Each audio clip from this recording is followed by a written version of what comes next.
The Good Vices, From Beer to Sex, The Surprising Truth About What's Actually Good for You, by Harry Ofgang and Erik Ofgang. Chapter 1, A Beer a Day Just Might Help Keep the Doctor Away. The authors say that moderate beer drinking is a fun and healthy way to enjoy life. So all you need is just one glass of beer, and this can be for men or women, and you'll receive a lot of health benefits. For one, you'll reduce your risk of heart attacks, and you may reduce your risk of type 2 diabetes. I think probably it's just a stress reliever, and so having lower stress helps reduce the risk of a heart attack. And being less stressed also means you probably won't be eating as much, so you won't be overweight, and then you won't get type 2 diabetes. Chapter 2, Wine, so very fine. Like beer, moderate wine drinking is a fun and healthy way to enjoy life. And again, all you need is one glass of wine per day, and this could be men or women, and you'll reap the benefits of this. Another pattern to this is that you'll reduce your risk of heart attacks and other cardiac events, along with reducing your risk of type 2 diabetes. And again, I say that it's because you're lowering your stress level. Chapter 3, Moved by the Spirits. The authors say, those who drink approximately one shot of gin, vodka, tequila, whiskey, cognac, and other spirits a day seem to enjoy similar benefits as wine and beer drinkers. And this may include a decrease in the chance of death from all cardiovascular causes. Avoid sugary mixed drinks, though, and just focus on regular drinks, like vodka, straight vodka.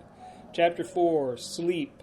Not getting enough sleep has been linked to a variety of health conditions like cardiovascular disease, cancer, and weight gain. But you'll want to get quality sleep. How do you get quality sleep? Well, you have to get enough exercise, do enough activity throughout the day, avoid caffeine, at least at the later part of the day. If you're going to consume caffeinated beverages, do so in the morning. Chapter 5, Sex, Drugs, and Rock and Roll. Okay, just sex. Sex is a great source of exercise and has been shown to boost one's immune system. Also, you lower your blood pressure and risk of heart disease. So yes, sex is exercise. It's not only a way where two people can come together, but it is exercise. And it also helps maintain healthy hormone levels in men and women, such as testosterone and estrogen. It keeps them in balance. And also it keeps you in a committed, loving relationship. Chapter 6, Coffee. The notion that coffee is unhealthy appears to be a myth. Moderate coffee drinking, up to 3 to 5 cups a day, can lower the chances of death from all causes. Now, for me, if I had 3 to 5 cups of coffee a day, I would have a heart attack. I'm very sensitive to caffeine. I do consume some dark chocolate, but coffee I could not do. But it seems to be healthy for a lot of people. It clears their head, they can think better, they can do more at work. So I say it's a good thing if you can handle it. Chapter 7, Chocolate. They say that a little chocolate can go a long way to sweeten up your life and may even be healthy. The truth is, I believe it is dark chocolate past 75% cacao or something like that. Then you'll get the healthy benefits. Other than that, you're getting a lot of sugar and a lot of carbs. Chapter 8, Sweet Tooth Bonanza. They say that honey and maple syrup have a host of health benefits when consumed in moderation. I say that this is wrong, but maybe if you consume organic and you don't consume it very often, it might be healthy for you, but truth is, I would not consume honey or maple syrup or pancakes. Chapter 9, be free of fat-free. Low-fat diets have been debunked as ineffective from a weight loss and health perspective. Truth is, fat is good for you. Just don't consume too many carbs. Fat-free stuff is like the worst foods you could possibly eat, and I don't understand why people would consume them. Chapter 10, breaking bread myths. Giving up on whole grain bread is not a healthy way for everybody to live. I think this is right and wrong. Some people can consume bread, some people can't. I cannot. Now, if I had a slice of pizza here and there, let's say, sure, I could handle that. But I cannot consume breads regularly. Even a piece of cake can give me problems. If I eat a piece of cake 2 days in a row, I'll start to have digestive problems. So for me, it doesn't work. But for a lot of people, it does.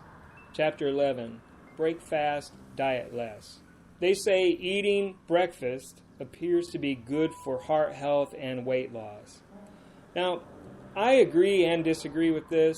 Even though I do consume breakfast every day, I still believe that if I were to consume my breakfast at noon, let's say, and I did a long intermittent fast, that would be healthy. Or if I didn't consume a breakfast at all, and I just went to lunch, that would be healthy as well.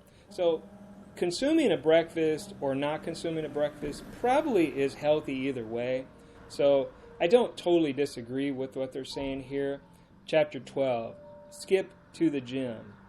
They say while exercise is very important, extreme exercise might be overrated. Research suggests moderate exercisers can be at least as healthy and sometimes even healthier as those who exercise excessively. That depends. What is excessive and what is not?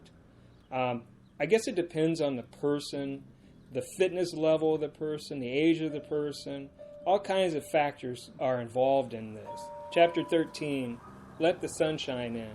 Soaking up the sun is good in moderation.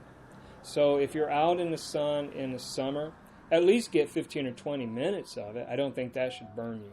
Chapter 14, eat old fermented food. Fermented foods such as pickles, sauerkraut, and other fermented vegetables and yogurts are good for our gut bacteria. I believe this. I don't consume enough of those, but I do agree. And yogurt is easy to find, so you should be able to consume that if you want to get something that is fermented. Chapter 15, breastfeeding is best feeding.